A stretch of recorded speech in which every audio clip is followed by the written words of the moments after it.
छोटी सी लड़की ने अपनी दादी यानी ग्रैंड मदर को पढ़ना सिखाया और एक दिन दादी ने उस लड़की के पैर छुए। आखिर क्यों?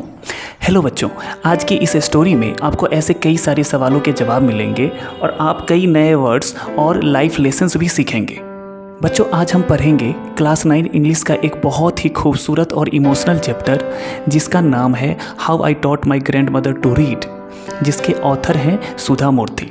बुक, स्टोरी, पोएम, नॉवल, ऐसे, आर्टिकल ये सब लिखने वाले पर्सन क्या कहलाते हैं? ऑथर कहलाते हैं। ऑथर कंटेंट का ओरिजिनल क्रिएटर होता है। बच्चों, ये सिर्फ एक कहानी नहीं है, ये एक ऐसी शिक्षा की कहानी है जिसमें उम्र की कोई सीमा नहीं होती। कहानी शुरू होती है एक छोटे से गांव से। ऑथर सुधा मूर्ति की दादी इलिटरेट होती है, मतलब उन्हें पढ़ना लिखना नहीं आता। ये अपनी दादी को मैगजीन में छपने वाली एक कहानी पढ़कर सुनाती हैं। एक दिन ये एक शादी में चली जाती हैं और इनकी 62 इयर्स ओल्ड दादी खुद से वो स्टोरी पढ़ने की कोशिश करती हैं लेकिन पढ़ नहीं पाती है। ये इंसिडेंट इन्हें अंदर से झकझोर देती है। ये खुद को हेल्पलेस और दूसरों पर डिपेंडेंट महसूस करती हैं। ये संकल्प लेती हैं कि ये खुद से पढ़ना लिखना सीखेंगी और इसमें इनकी मदद इनकी ग्रैंड डॉटर सुधा मूर्ति करती हैं। दिन रात लगातार कड़ी मेहनत और डेडिकेशन के कारण ये अपने द्वारा फिक्स किए गए डेडलाइन के दिन ये पहली बार खुद से स्टोरी पढ़ पाती हैं और अपने ग्रैंड डॉटर को टीचर मानते हुए उनका पैर छूकर उन्हें एक टीचर का सम्मान देती हैं। तो चलिए अब इस स्टोरी के हर पैराग्राफ को लाइन बाय लाइन पढ़ते हैं और इसका हिंदी में मीनिंग समझते हैं। When I was a girl of about 12, I used to stay in a village in North Karnataka with my grandparents. इसका हिंदी में मतलब है, जब मैं लगभग 12 साल की लड़की थी तब मैं अपने दादा दादी के साथ नॉर्थ कर्नाटका के एक गांव में रहती थी। Those days, the transport system was not very good, so we used to get the morning paper only in the afternoon. उन दिनों ट्रांसपोर्ट सिस्टम बहुत अच्छी नहीं थी, इसलिए सुबह के अखबार हमें दोपहर में ही मिलते थे। The weekly magazine used to come one day late. मतलब साप्ताहिक पत्रिका। वीकली मैगजीन को हिंदी में साप्ताहिक पत्रिका कहते हैं। साप्ताहिक पत्रिका एक दिन देर से आती थी। All of us would wait eagerly for the bus, which used to come with the papers, weekly magazines and the post. हम सब बस का बहुत बेसब्री से, बहुत ही उत्सुकता से इंतज़ार करते थे। वो बस अखबार, साप्ताहिक मैगज़ीन और डाक लेकर आती थी। At that time, Triveni was a very popular writer in the Kannada language. She was a wonderful writer. उस समय त्रिवेणी कन्नड़ भाषा की लोकप्रिय लेखिका थीं। वो एक बहुत ही शानदार राइटर थी। Her style was easy to read and very convincing.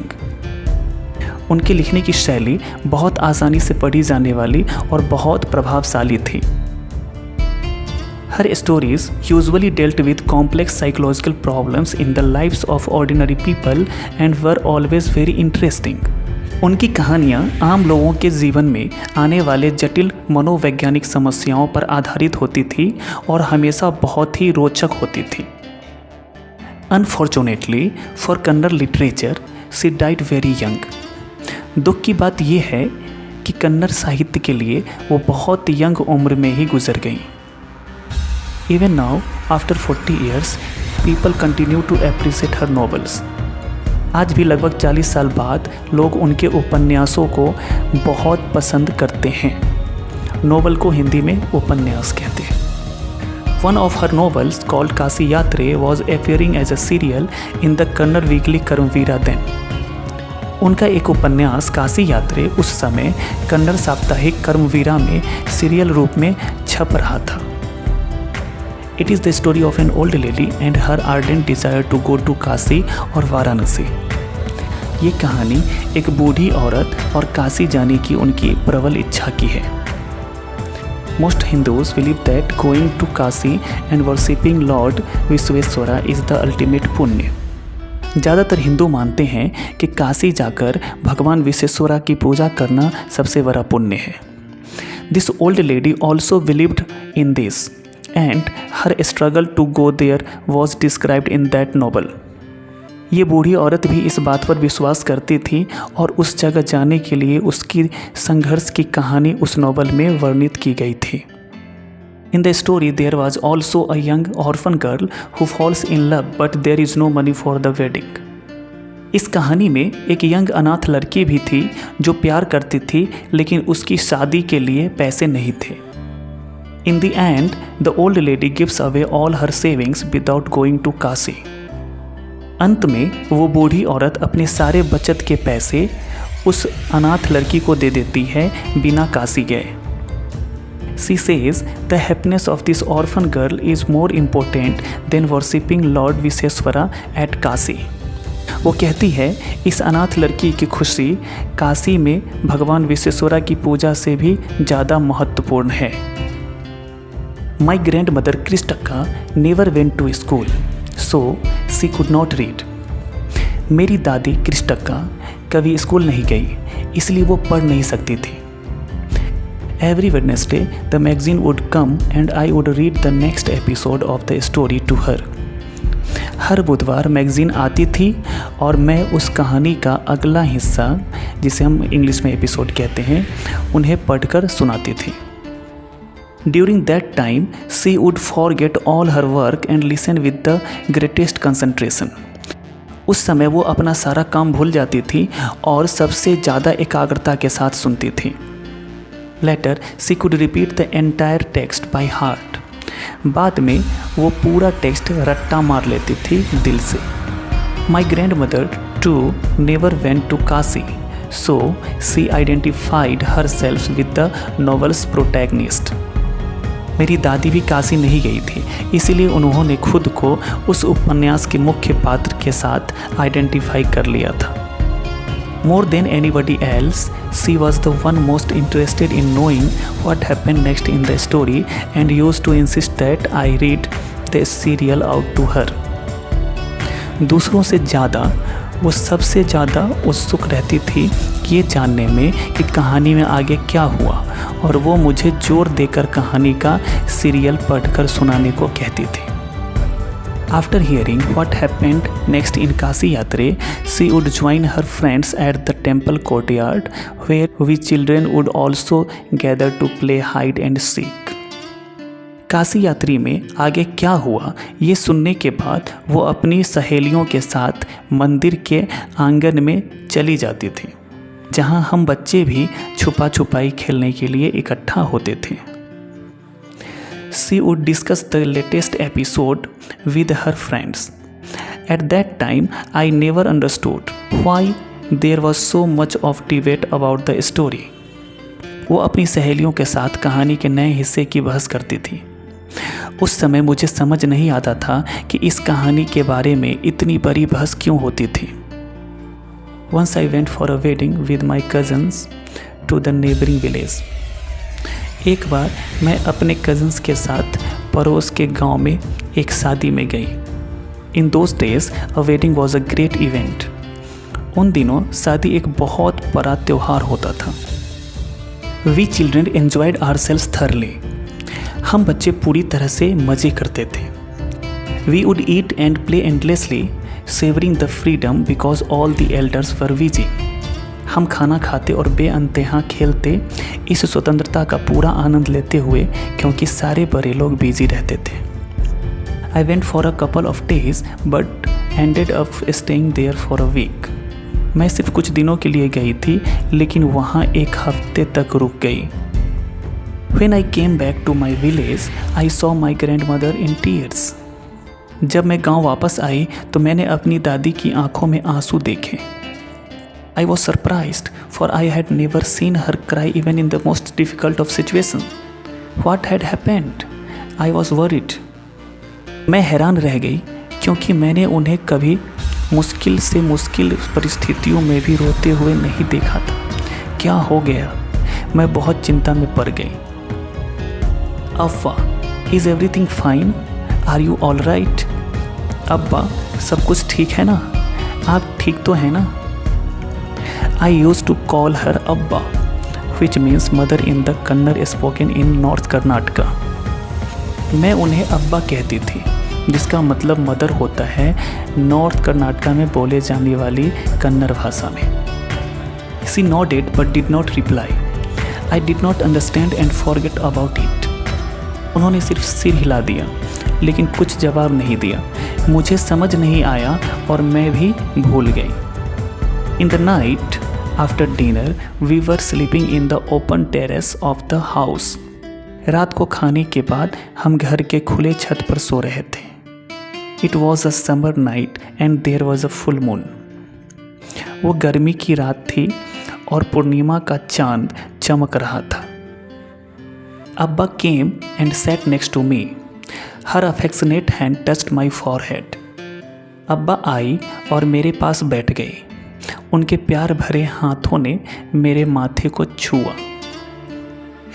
I realized she wanted to speak. I asked her, "What is the matter?" मैं समझ गई कि वो कुछ कहना चाहती हैं। मैंने पूछा, क्या बात है? अब ग्रैंड मदर रिप्लाई करती हैं, When I was a young girl, I lost my mother. There was nobody to look after and guide me. जब मैं छोटी लड़की थी तब मेरी माँ गुजर गई। कोई नहीं था जो मेरी देखभाल करता और मुझे राह दिखाता। In those days, people never considered education essential for girls, so I never went to school. उन दिनों लोग लड़कियों के लिए पढ़ाई को ज़रूरी नहीं मानते थे, इसलिए मैं स्कूल नहीं जा सकी। I got married very young and had children. I became very busy. मेरी बहुत छोटी उम्र में शादी हो गई और बच्चों की माँ बन गई। मैं बहुत बिजी हो गई। Later, I had grandchildren and always felt so much happiness in cooking and feeding all of you. बाद में जब पोता पोती हुए तो मैं उन्हें खाना बनाकर खिलाने में बहुत खुशी महसूस करती थी। At times, I used to regret not going to school, so I made sure that my children and grandchildren studied well. कभी कभी मुझे अफसोस होता था कि मैं स्कूल नहीं गई, इसलिए मैंने ये इंश्योर किया कि मेरे बच्चे और पोता पोती अच्छी तरह पढ़ें।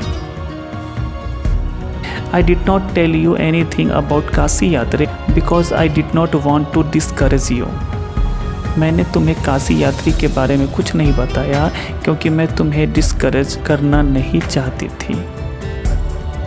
But it was always there in my mind. When you were away, the magazine came. लेकिन ये बात हमेशा मेरे मन में थी। जब तुम दूर थी, मैगज़ीन आ गया। I saw the picture but could not understand anything. I felt so helpless. मैंने फ़ोटो देखी लेकिन कुछ भी समझ नहीं आया। मैं बहुत लाचार महसूस कर रही थी। I even tried to make out the letters, but it was all Greek and Latin to me. मैंने लेटर्स को समझने की कोशिश की, लेकिन मेरे लिए सब कुछ बिल्कुल अनजान था। I realized how dependent I was on you. I felt very lonely and depressed. मुझे एहसास हुआ कि मैं तुम पर कितनी डिपेंडेंट हूँ। मैं बहुत अकेली और उदास महसूस कर रही थी। I made a firm decision. I will learn to read and write Kannada. I will not be dependent on anyone from now onwards. मैंने एक पक्का फैसला कर लिया। मैं कन्नड़ पढ़ना और लिखना सीखूंगी। अब से मैं किसी पर डिपेंडेंट नहीं रहूंगी। I told my decision to my daughter-in-law and she was very happy. मैंने अपना ये फैसला अपनी बहू को बताया और वो बहुत खुश हुई। She even offered to teach me, but I refused. उसने मुझे सिखाने की भी ऑफ़र की, लेकिन मैंने इनकार कर दिया। I wanted you to be my teacher. I have immense faith in you. I am determined to learn from you. मैं चाहती थी कि तुम ही मेरी टीचर बनो। मुझे तुम पर बहुत विश्वास है। मैं तुमसे सीखने के लिए पूरी तरह से डिटरमिन्ड हूँ। अब सुधा मूर्ति कहती हैं, I was touched by her faith in me but I laughed at her decision. मुझ पर उनके विश्वास से मैं बहुत प्रभावित हो गई, लेकिन उनके फैसले पर मैं हंस पड़ी। अब्बा, at this age of 62 you want to learn the alphabet. अब्बा, 62 साल की उम्र में आप अल्फ़ाबेट सीखना चाहती हैं। She smiled and said, for a good cause if you are determined you can overcome any obstacle. For learning there is no age bar. वो मुस्कुराई और बोली, किसी अच्छी बात के लिए अगर तुम्हारा निश्चय पक्का हो तो तुम किसी भी मुश्किल को पार कर सकते हो। सीखने के लिए कोई उम्र सीमा नहीं होती। I was her only teacher. I taught her the Kannada alphabet. अब्बा वॉज अ वंडरफुल स्टूडेंट। मैं उनकी एकमात्र टीचर थी। मैंने उन्हें कन्नड़ अल्फ़ाबेट सिखाया। अब्बा एक बहुत ही शानदार स्टूडेंट थे। She was a very hard working student. She would practise writing for hours together. वो बहुत मेहनती स्टूडेंट थी। वो घंटों तक लिखने की प्रैक्टिस करती थी। Sometimes she would make silly mistakes and then laugh at herself. She never gave up. कभी कभी वो छोटी मोटी गलतियाँ कर देती थी और फिर खुद पर हंस पड़ती थी। उन्होंने कभी हार नहीं मानी। ऑन द दशहरा डे अब्बा called me to the puja place. She made me sit on a stool and gave me a gift, a frock. Dussehra के दिन अब्बा ने मुझे पूजा स्थल पर बुलाया। उन्होंने मुझे स्टूल पर बैठाया और मुझे एक छोटा सा गिफ्ट दिया, frock. Then she touched my feet. I was surprised and taken aback. फिर उन्होंने मेरे पैर छुए। मैं हैरान रह गई और एकदम से शॉक्ड हो गई। आई सेड, अब्बा, what are you doing? She replied with tears in her eyes, I am touching the feet of my teacher. मैंने कहा, अब्बा, आप ये क्या कर रही हो? उन्होंने आंसू भरी आंखों से जवाब दिया, मैं अपने गुरु के चरण छू रही हूँ। You have taught me to read and write. Today I can proudly say that I can read any novel on my own. I am no longer dependent on anyone. तुमने मुझे पढ़ना और लिखना सिखाया है। आज मैं गर्व के साथ कह सकती हूँ कि अब मैं कोई भी नोवेल खुद से पढ़ सकती हूँ। अब मैं किसी पर डिपेंडेंट नहीं हूँ। I gave her a copy of Kashi यात्रे as a gift. She opened the book and read the title and the name of the publisher aloud. मैंने उन्हें काशी यात्रे की एक कॉपी गिफ्ट में दी। उन्होंने किताब खोली और टाइटल और पब्लिशर का नाम जोर से पढ़कर सुना दिया। She was very happy. I felt very proud of my student. My grandmother had passed with flying colors. वो बहुत खुश थी। मुझे अपनी स्टूडेंट पर बहुत गर्व महसूस हो रहा था। तो बच्चों, ये थी how I taught my grandmother to read chapter की पूरी कहानी। तो इस वीडियो को मैं यहीं ख़त्म करता हूँ। अगले वीडियो में मैं आप लोगों को इस चैप्टर का थीम, मोरल वगैरह बताऊँगा और बहुत सारे इंग्लिश वर्ड्स का हिंदी मीनिंग भी बताऊँगा और कई सारे इंपॉर्टेंट क्वेश्चंस के आंसर्स भी बताऊँगा। तब तक आप लोग घर पे इस चैप्टर का नोट्स बनाइए और उसे रिवाइज कीजिए। See you in the next video.